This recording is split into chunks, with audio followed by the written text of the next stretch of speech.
So hello everyone, welcome back to my new mini vlog. Hare Krishna, Radhe Radhe. তো এখন যাবো একটা জায়গায় ঘুরতে, তাই জন্য সবাই মিলে টোটোতে বসে বললাম রেডি ফেডি হয়ে। আর যারা যারা চ্যানেলটি সাবস্ক্রাইব করেনি প্লিজ একটু সাবস্ক্রাইব করে দিও, প্লিজ প্লিজ। তো এদিকে কাকি একটু হাই করে দিল, কাকা একটু ইয়ো করে দিল। আর এখানে আমি আর আবার বোন পুরো ফার্স্ট টাইম যাচ্ছি। আর যার সময় খেয়ে নিলাম একটা টেড়ে মেরে, যেটা কিনে দিয়েছিল আমাদের জেঠু।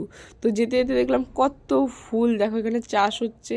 আর আমরা যেখানটা যাচ্ছি সেই জায়গাটার নাম হলো রন্ডিয়া গেট। তো এখান দিয়ে দেখতে পেলাম সেখানকার নদীটা দেখো, দেখা যাচ্ছে অল্প অল্প।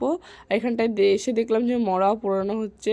গরমকাল আর শীতকালেই কিন্তু মরা পোড়ানো হয়। আর বর্ষাকালেতে এই বালি ফালি পাথর ফাথর যা দেখছো না, পুরো জলে ডুবে যায়, পুরো পুরো ভর্তি হয়ে যায় জলে একেবারে।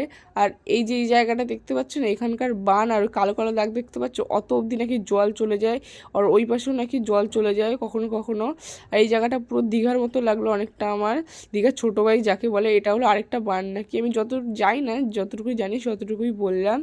তো এইখানটায় 1 জানুয়ারি বা মানে ডিসেম্বর মাস যখন পিকনিকের টাইম হয় না, পুরো ভর্তি হয়ে যায় জায়গাটায় পিকনিকের জন্য।